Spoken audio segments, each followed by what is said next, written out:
My message is simple. No matter how powerful you are, no matter how much money you think you may have, no one is above the law. And again, justice will prevail. It looks like she's engaged in the same thing she charged President Trump with. I mean, turns out you can't have your principal residence in Virginia and be the Attorney General of New York. Turns out you can't on a mortgage form say that your dad is actually your husband, and you also can't say that you got a 4-unit property that's actually 5 units. Those are the 3 things that it looks like she did over a long period of time, and yet she had the gall to go after President Trump. You got to be kidding me. So, yeah, I think this is real. We'll see. Her comments so far, she's been kind of quiet. Of course, she does a typical thing the left always does. The left will they'll always accuse us of what they're doing. And the other thing they always do, the left will tell a lie. Trump did something wrong. Big media will report it.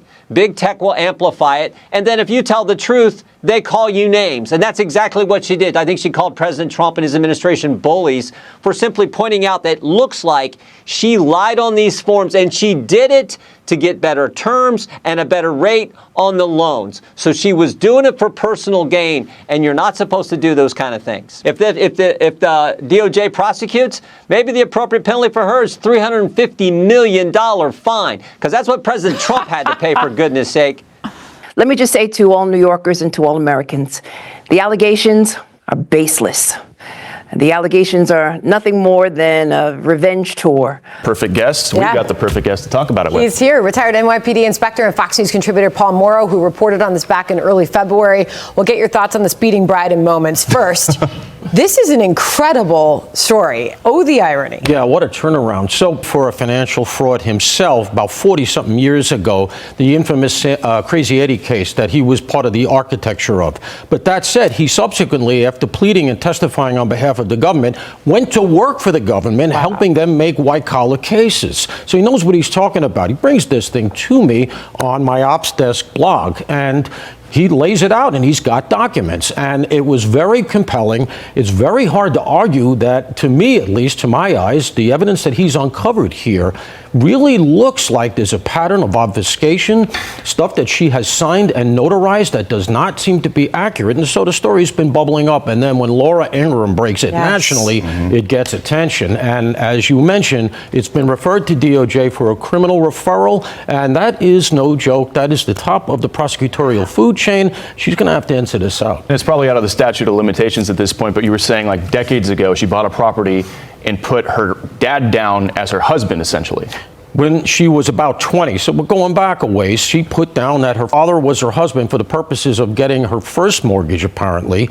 And apparently there is some financial advantage to that I'm not clear on. Excuse me, but she's never been married, according to what we can discern here.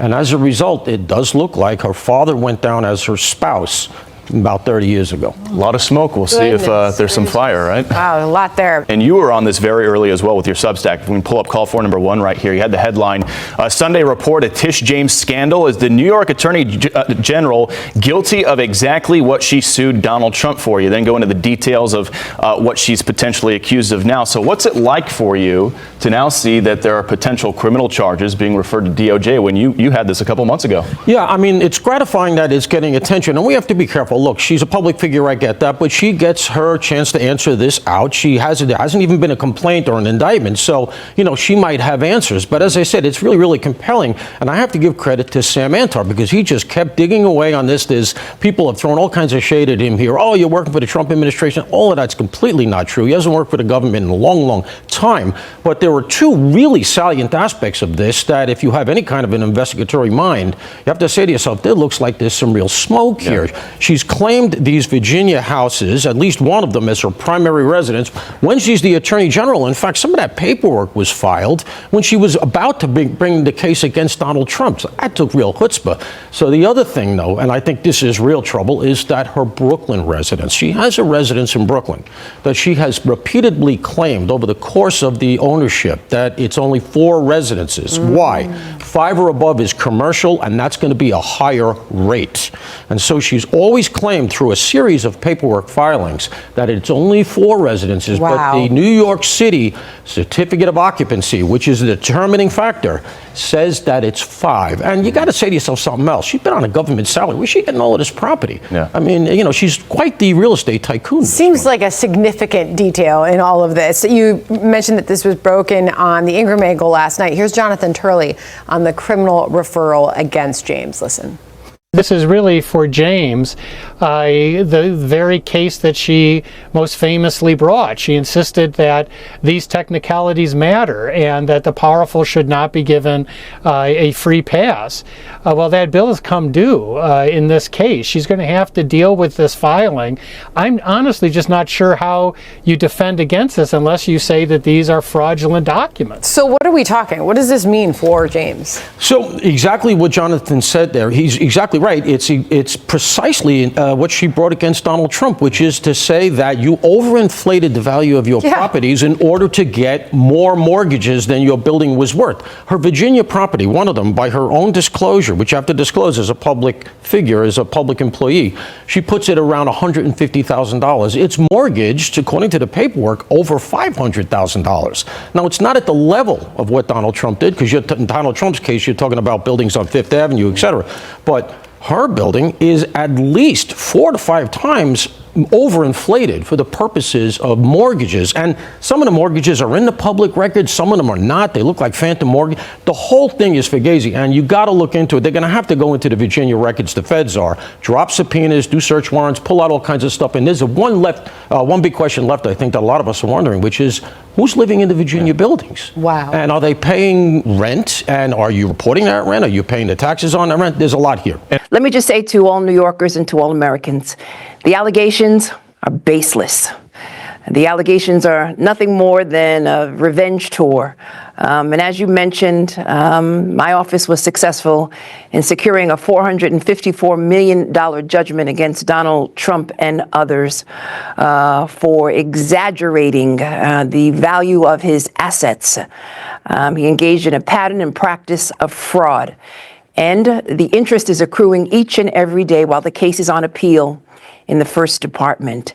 It's important that individuals know that this is nothing more than the continuation of the tour. He went after law firms, universities, immigrants, women. Thousands of federal employees right now are unemployed. Our government is in chaos and in disarray. Medicaid, Social Security, CFPB, and the list goes on and on and on. And as you know, as you mentioned, each and every day, my office is leading the fight against these executive orders, which have no legal import at all, have no legal significance. And we are standing up for the rights and privileges of New Yorkers and Americans. I will not be silenced. I will not be bullied. I will not bend. I will not break. And I will not bow to anyone. No one is above the law, including the President of these United States. Okay. And the Office of the Attorney General will continue to stand up. That's all for today. Thank you. If you want global news to keep you up to date on any new developments, please subscribe our channel and forward our content with your friends on social media and email. Thank you very much for keep supporting me. Stay safe, be blessed. Namaste. Thank you, God bless you, and God bless America.